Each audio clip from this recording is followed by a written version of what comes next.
মা ঘরে রান্না করছিল। এমন সময় ছেলে এসে মাকে একটা চিরকুট ধরিয়ে দিল, বললো মা তোমাকে একটা বিল দিলাম, বিলটা পরিশোধ করো।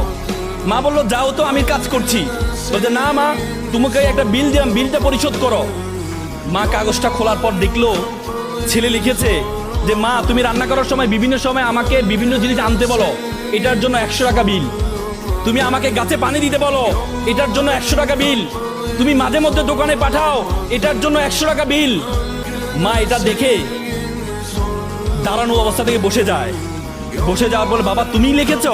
বলছে মা হ্যাঁ আমি লিখেছি। বাবা তুমি লিখেছো? বলছে মা হ্যাঁ আমি লিখেছি। বললো যে এক কাজ কর, তোমার জন্য আমি একটু নুডলস রান্না করেছি, নুডলসটা তুমি খাও, আর তোমার বিলটা আমি নিয়ে আসতেছি, তুমি একটু ওয়েট করো। মা একটা কলম নিয়ে সে কাগজের বিপরীত পাঠে লিখলো, বাবা 9 মাস তোমাকে পেটে ধারণ করেছিলাম, জীবনে এত কষ্ট, টানা 9টা মাস তোমাকে আমি বহন করেছি। রাতে ইচ্ছে করতো একটু ডান পাশ হই, কিন্তু ডান পাশ হতাম না। আমার বাবুটা যদি পেটে ব্যথা পায় সেজন্য আমি ডান পাশ হতাম না। ইচ্ছা করতো একটু বাম পাশ হই, কিন্তু যে বাবুকে আমি দেখি নাই তার প্রতি আমার এত মহব্বত, আমি বাম পাশ হতাম না যে আমার সন্তানটা যদি ব্যথা পায়। সেটার জন্য তোমার বিল 0 টাকা। তুমি জন্মগ্রহণ করেছিলে, জন্মগ্রহণ করার পর 2টা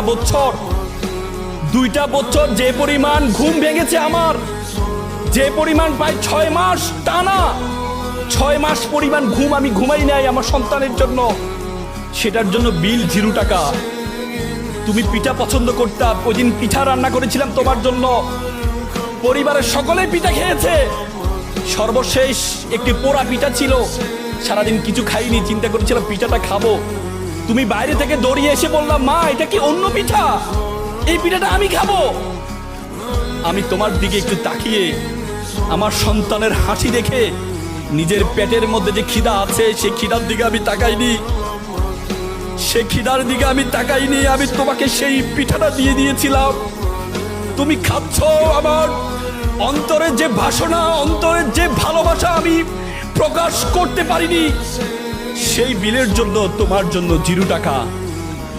সন্তানকে যখন দেয়া হলো, সন্তান এটা দেখে মাকে জড়িয়ে ধরে কান্না করে বলল মা তোমার কাছ থেকে কোনো বিল আমি চাই না। চুমু খেয়ে ছেলে কান্না করে দিয়েছিল। আজকে আমরা প্রতিদান চাই, কিন্তু মা বাবার প্রতিদান তুমি কখনো দিতে পারবা না।